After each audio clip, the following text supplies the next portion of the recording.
훅 인터뷰. 모두를 위한, 모두를 향한, 모두의 궁금증 훅 인터뷰.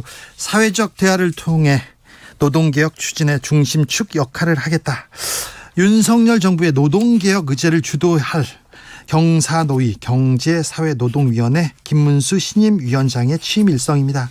노동계에서는 우려와 반발이 있는데 어떻게 윤석열 정부의 노동개혁 이끌지 물어보겠습니다. 김문수 경사노위 위원장, 안녕하세요. 네, 반갑습니다. 오랜만에 뵙습니다. 예, 반갑습니다. 건강하시고 잘 계시죠? 예, 잘 있습니다. 오늘 한노총 방문하셨어요. 예. 한노총에서 노동운동 시작하셨잖아요. 네, 그렇습니다. 네, 그리고 한노총과 계속 이렇게 관계를 가졌고, 네. 대선 출마하셨을 때도 한노총에서 지지를 받았고. 그렇습니다. 자, 오랜만에 고향 가니까 어땠습니까? 아주 좋았습니다. 역시 고향이 좋았습니다. 그래요? 그런데 경사노위 위원장 김문수 얘기하니까 예. 노총에서 한노총도 그렇고 민노총에서 걱정하더라고요. 한노총에서는 뭐 지지 성명도 많이 나왔고요. 경기노총 초대 의장부터 지금 16대까지 전원이 다 그래요? 지지 성명을 냈고요. 네. 전라남도 이신원 의장도 지지 성명을 냈고요. 네. 대구도 내고 뭐 한국노총은 전체적으로 지지를 하고. 그랬어요? 예. 네. 한노총에서도 노동개혁 적임자가 아니라 적이다 이렇게 얘기해가지고 마음 상했나 했는데 아니었군요. 그런 적이 없었고. 네. 아주 뭐 완전히 뭐 많은 분들이 다 제가 네. 고향에 왔다. 그리고 경기도 있을 때 경기노총의 본부 그러니까 회관을 제가 270억을 들여서 지어줬고요. 예. 그다음에 거기 경기노총의 장학금, 예. 또 장학금도 택시부터 시작해서 다 드렸고, 네. 또 경기노총에 추천하는 간부도 제가 경기도 교통연수원장을 계속 임명을 했고. 그 경기도지사 있으면서 한국노총에 막 사적으로 이렇게 밀어준 거 아닙니까? 사적이 아니라 공적으로요. 공적으로? 그다음에 경기노총에서 요청하는 네. 모든 예산 이런 또 깎지 않고 8년 내내 밀어줬습니다. 알겠습니다. 자, 아무튼 정치인 김문수가 있기 전에 노동운동가 김문수가 있었어요. 네. 그렇죠. 그렇습니다. 그런데 정치인 김문수, 경기도지사 김문수, 도지사 하니까 119 도지사 생각납니다. 119 뭐 그것도 저 말씀을 드리면 네. 119나 모든 제복 공무원은 네. 다 어깨에는 관등, 네. 그 계급을 붙이고 네.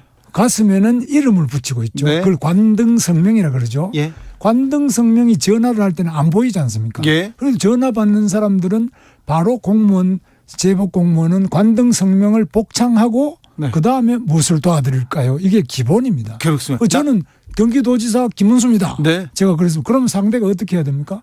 저는 누구입니다. 남양주 소방교 뭐 박갑도입니다. 네. 이렇게 해야죠. 네. 그런데 그런 거 해야 되는데 네. 제가 아무리 경기도에서 김문수라고 해도 네. 상대방이 관등 성명을 안 돼요. 이걸 규정 위반입니다. 알겠어요. 나 도지사인데 이름이 누구요? 그러면 관등성명 되는. 근데 그분이 전보조차 되고 그러진 않았죠. 그거는 전보 조치를 소방본부장이 했는데 네. 제가 다 원상복구를 다 시켰습니다. 알겠습니다. 네. 예. 잘 알겠어요. 119 도지사님. 그리고 그것 때문에 또 젊은 사람들이 좀 또 좋아하는 사람도 있어요. 그거는 오해가 많고 네. 그 부분에 대해서는 119의 책임자 도지사가 네. 그 부분을 확실하게 더 바로 잡으려고 하는 건데 그거는 뭐 아주 시민을 위해서 좋은 거라고 생각합니다. 알겠습니다. 정치인 김문수, 노동운동가 김문수가 있었고 정치인, 특별히 경기도지사 김문수는 경기도민한테 사랑을 많이 받았어요. 네, 감사합니다. 네, 많이 받았어요. 그걸 발판으로 뭐 서울시장도 나와달라고 해서 나오셨고 그다음에 대선도 떨어졌습니다. 나오셨어요. 떨어졌지만. 떨어졌습니다. 그런데 그 이후에 네.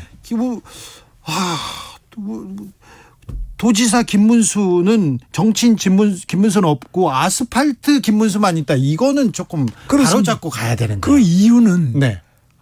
박근혜 대통령을 뭐 뇌물을 받았다, 뭐 정윤회와 무슨 뭐 남녀 관계가 있었다, 정유라가 박근혜 딸이다 이런 식으로 해서 탄핵을 했지 않습니까?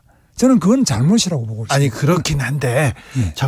박근혜 전 대통령이 뇌물죄로 구속되셨어요. 뇌물을 그 사람은 뇌물을 받을 사람도 아니고. 아니 그런데 그 구속시킨 사람이 윤석열 대통령이잖아요. 윤석열 대통령이 구속한 게 아니고 당시에 촛불 집회와 많은 그 민심이 그렇게 했는데 제일 중요한 것은 탄핵된 거는 국민의힘에서 62명이 네. 민주당 편을 들어서 그런 거예요. 네, 탄핵에 찬성했죠. 네. 그래도 뇌물죄로 구속은 됐습니다. 법적으로는. 그런데 그거는 저는 매우 잘못된 처사라고 봅니다. 네. 그런데요, 이명박 전 대통령도 뇌물죄로 구속되셨고. 그것도 또 문제가 많다고 봅니다. 뇌물은 받았잖아요. 저는 전직 대통령이 뭐 그 사람들이 뇌물 받을 일이 뭐가 있겠습니까? 그런데 특히 박근혜 대통령은 네. 제가 국회의원 10년 해봤지만 그분은 돈도 모르고 돈도 필요 없는 분이에요. 뭐 남편이 있습니까? 애들이 있습니까? 부모가 있습니까? 알겠습니다. 아무튼 대법에서 확정된 문제라. 근데 네. 김문수 위원장님 저기 문재인 전 대통령 문재인 총살감이다. 이건 좀 심했어요. 그거는 심했었는데 그거는요 그냥 어디서 제가 이야기했는지는 모르지만 분명히 5개 집회에서 뭐 이야기된 건지는 모르겠는데 네. 그걸 자꾸 이야기하는데 저는 전직 대통령이 네. 우리 국민들의 자부심으로 존중받아야 되고 네. 누구든지 전직 대통령이 구속되고 뭐 이런 거는 저는 좋아하지 않습니다. 알겠습니다. 네, 전직 대통령한테 그러면 안 된다. 좀 심했다. 이렇게 얘기하고 넘어가겠습니다. 그렇습니다. 자, 기대가 큽니다. 네. 윤석열 정부 노동개혁 어떻게 할까 걱정도 되는데 김문수 위원장이 오면서 조금 어떻게 이끌까 기대하는 사람도 많습니다. 일단 민노총하고도 얘기를 잘해야겠죠. 물론입니다. 네. 네. 언제든 만나서 얘기할 생각. 지금 계속 만나러 가뵈려고 하는데 네. 아직까지 답이 없습니다만은 네. 한국노총은 이제 답이 와서 오늘 만나 뵙고요. 예. 민노총은 언제 어디서든지 뭐 제가 말씀하시면 달려가겠습니다. 알겠습니다.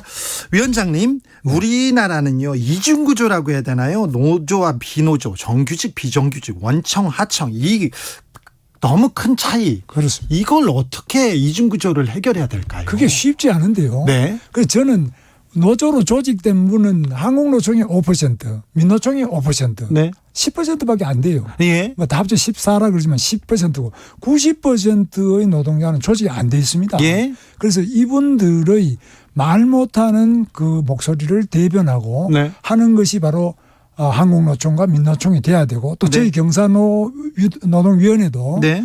바로 이 조직되지 않은 어려운 분들의 처지를 대변할 수 있도록 최선을 다하겠습니다. 네.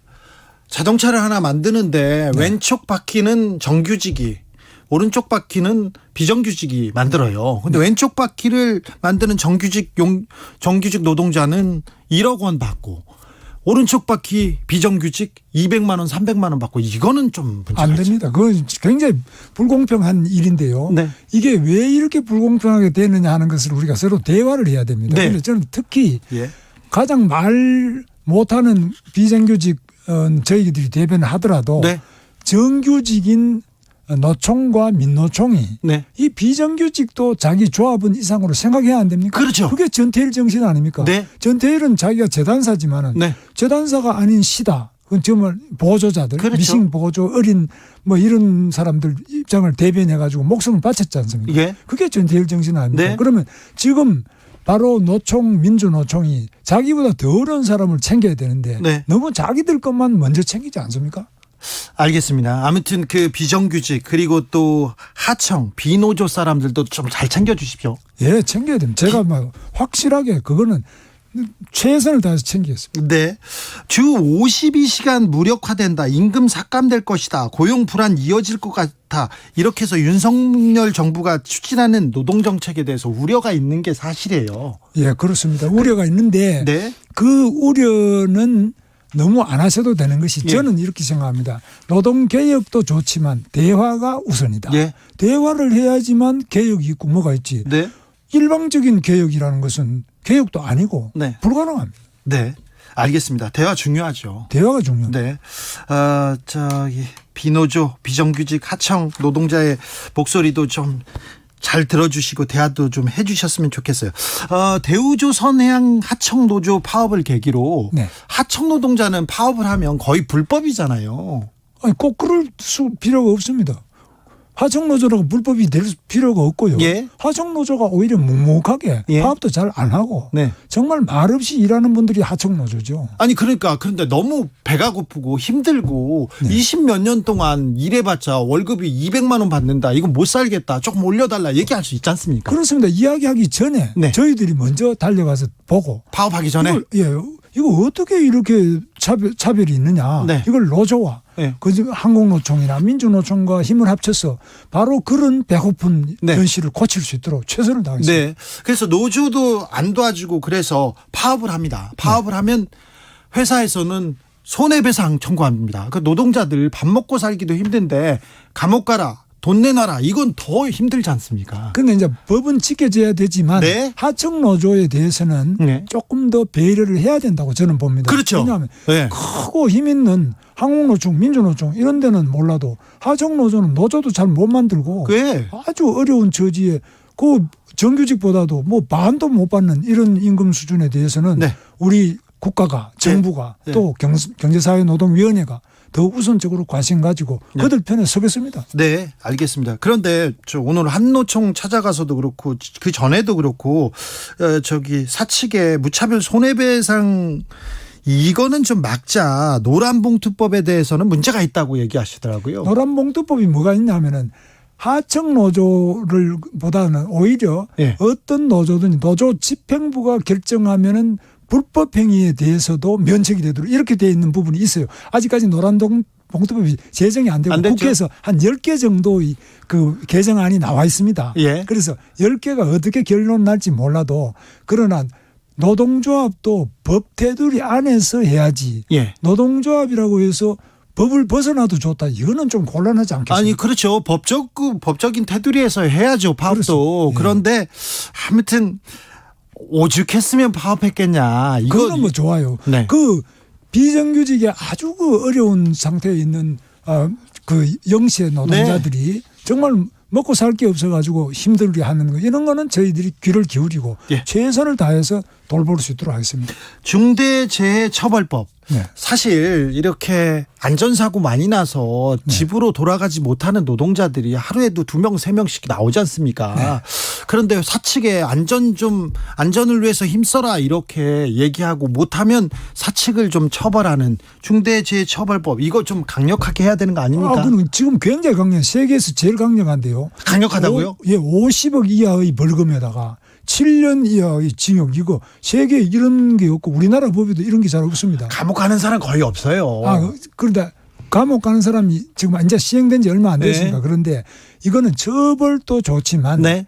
이 중대재해처벌법 이전에 사전에 근로조건을 개선할 수 있도록 그렇죠. 위험한 걸 먼저 찾아가서 고쳐라 그래야지. 네. 그걸 처벌하는 게 법의 능사가 아니잖아요. 능사는 아니죠. 네. 근데 자 안전하게 이 중대재해처벌법 받기 전에 이 안전한 노동 환경 만들어라. 이거는 계속 말씀하셔야죠. 당연히 미리 사전에 사고 안 나도록 네. 현장에 안전 점검 지도하고 제가 안전관리 기사입니다.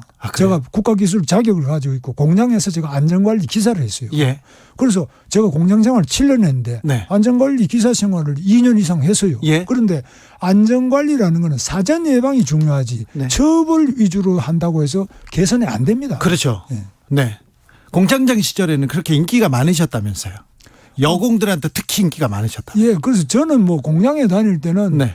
나름대로 그 어려운 분들부터 먼저 돌보니까 왜냐하면 전태일 정신 네. 저는 아주 좋아하거든요. 네. 그분은 정말 자기보다 못한 사람을 위해서 밥도 안 먹고 네. 버스비 가지고 자기 풀빵 사주고 우리 사회에 그래서 온 예수 같은 사람이죠. 그렇습니다. 그렇게 자기 희생을 한 분 아닙니까? 네. 우리 노조가 그렇게 돼야 된다고 보죠. 그렇죠. 네. 네. 아무튼 그리고 정치인으로 이렇게 정치에 입문하시고도 그리고 또 도지사에 있을 때도 김문수는 개혁가였어요. 네. 그렇죠. 보수 진영에서도 개혁을 가장 외치는 사람이었습니다. 네. 부천에서 국회의원 하실 때도 그렇고 네. 아스팔트는 말고요. 아스팔트에서도 그렇습니다. 그랬어요? 예. 아스팔트에서도 우리 폭력하면 안 된다. 네. 왜 폭력을 하느냐? 예. 그런 거는 제가 절대 앞에 서서 말렸습니다. 그 정광훈 목사도 좀 말리시지 그러셨어요. 정광훈 목사님은 제 말을 들을 정도가 아니고 예. 그분은 목사니까 네. 저희 같이 뭐 신앙이 부족한 사람들이 이야기한다고 듣겠습니까? 네.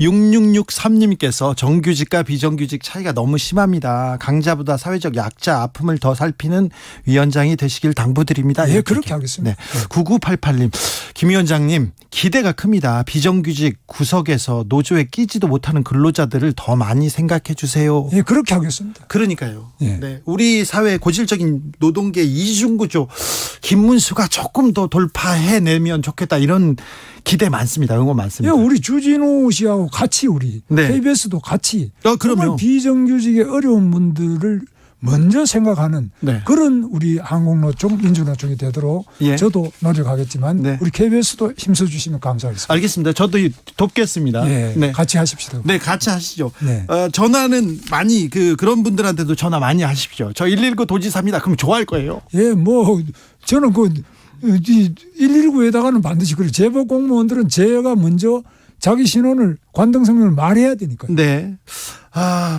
보수 진영에서 특별히 김문수 같은 분이 노동 개혁을 위해서 조금 비정규직을 위해서 힘써준다면 얼마나 좋을까 그런 생각 해봅니다. 예, 같이 하십시오. 네. 저 혼자 할 수 있는 응원하겠습니다. 건 아닙니다. 응원하겠습니다. 예. 또 목소리가 필요할 때, 대화가 필요할 때는 네. 언제든지 오십시오. 예, 그렇게 하십시오. 알겠습니다. 저한테 전화했을 때는 김문수입니다. 꼭 하십시오. 좋습니다. 예, 알겠습니다. 감사합니다. 지금까지 김문수 경사노위 위원장이었습니다.